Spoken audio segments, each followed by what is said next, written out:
வெளிப்படுத்தின விசேஷம் அதிகாரம் 12. அன்றியும் ஒரு பெரிய அடையாளம் வானத்திலே காணப்பட்டது. ஒரு ஸ்திரீ சூரியனை அணிந்திருந்தாள். அவள் பாதங்களின் கீழே சந்திரனும் அவள் சிரசின் மேல் 12 நட்சத்திரங்களும் உள்ள கிரீடமும் இருந்தன. அவள் கர்ப்பவதியாயிருந்து பிரசவ வேதனை அடைந்து பிள்ளை பெறும்படி வருத்தப்பட்டு அலறினாள். அப்பொழுது வேறொரு அடையாளம் வானத்திலே காணப்பட்டது. 7 தலைகளையும் 10 கொம்புகளையும் தன் தலைகளின் மேல் 7 முடிகளையும் உடைய சிவப்பான பெரிய வலு சர்ப்பம் இருந்தது. அதன் வால் வானத்தின் நட்சத்திரங்களில் 1/3 இழுத்து அவைகளை பூமியில் விழத்தள்ளிற்று. பிரசவ வேதனைப்படுகிற அந்த ஸ்திரீ பிள்ளை பெற்றவுடனே அவளுடைய பிள்ளையை பட்சித்து போடும்படிக்கு அந்த வலு சர்ப்பம் அவளுக்கு முன்பாக நின்றது.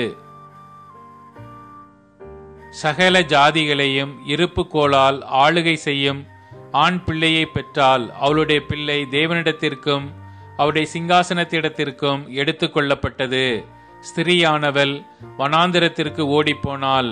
அங்கே 1260 நாளளவும் அவளை போஷிப்பதற்காக தேவனால் ஆயத்தமாக்கப்பட்ட இடம் அவளுக்கு உண்டாயிருந்தது. வானத்திலே யுத்தம் உண்டாயிற்று. மிகாவேலும் அவனை சேர்ந்த தூதர்களும் வலு சர்ப்பத்தோட யுத்தம் பண்ணினார்கள். வலு சர்ப்பமும் அதை சேர்ந்த தூதரும் யுத்தம் பண்ணியும் ஜெயம் கொள்ளவில்லை. வானத்தில் அவர்கள் இருந்த இடமும் காணப்படாமற் போயிற்று. உலகம் அனைத்தையும் மோசம் போக்குகிற பிசாசு என்றும் சாத்தான் என்றும் சொல்லப்பட்ட பழைய பாம்பாகிய பெரிய வலு சர்ப்பம் தள்ளப்பட்டது.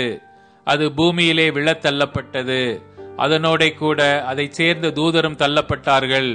அப்பொழுது வானத்திலே ஒரு பெரிய சத்தம் உண்டாகி, இப்பொழுது ரட்சிப்பும் வல்லமையும் நமது தேவனுடைய ராஜ்யமும் அவருடைய கிறிஸ்துவின் அதிகாரமும் உண்டாயிருக்கிறது. இரவும் பகலும் நம்முடைய தேவனுக்கு முன்பாக நம்முடைய சகோதரர் மேல் குற்றம் சுமத்தும் பொருட்டு அவர்கள் மேல் குற்றம் சாட்டுகிறவன் தாழ தள்ளப்பட்டு போனான். மரணம் நேரிடுகிறதா இருந்தாலும் அதற்கு தப்பும்படி தங்கள் ஜீவனையும் பாராமல் ஆட்டுக்குட்டியின் இரத்தத்தினாலும் தங்கள் சாட்சியின் வசனத்தினாலும் அவனை ஜெயித்தார்கள். ஆகையால் பரலோகங்களே, அவைகளில் வாசமாய் இருக்கிறவர்களே களி கூறுங்கள். பூமியிலும் சமுத்திரத்திலும் குடியிருக்கிறவர்களே, ஐயோ, பிசாசானவன் தனக்கு கொஞ்ச கால மாத்திரம் உண்டென்று அறிந்து மிகுந்த கோபம் கொண்டு உங்களிடத்தில் இறங்கினபடியால் உங்களுக்கு ஆபத்து வரும் என்று சொல்ல கேட்டேன். வலு சர்ப்பமானது தான் பூமியிலே தள்ளப்பட்டதை அறிந்து அந்த ஆண் பிள்ளையை பெற்ற ஸ்திரீயை துன்பப்படுத்தினது. ஸ்திரீயானவள் அந்த பாம்பின் முகத்திற்கு விலகி ஒரு காலமும் காலங்களும் அரை காலமுமாக போஷிக்கப்படத்தக்கதாய் வனாந்தரத்தில் உள்ள தன் இடத்திற்கு பறந்து போகும்படி பெருங்கழுகின் 2 சிறகுகள் அவளுக்கு கொடுக்கப்பட்டது.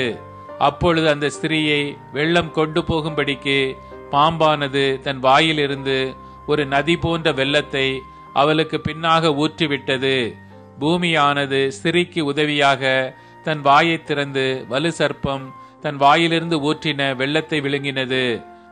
அப்பொழுது வலு சர்ப்பமானது ஸ்திரீயின் மேல் கோபம் கொண்டு தேவனுடைய கற்பனைகளை கை கொள்ளுகிறவர்களும் இயேசு கிறிஸ்துவை குறித்து சாட்சியை உடையவர்களாகிய அவருடைய சந்ததியான மற்றவர்களுடனே யுத்தம் பண்ண போயிற்று.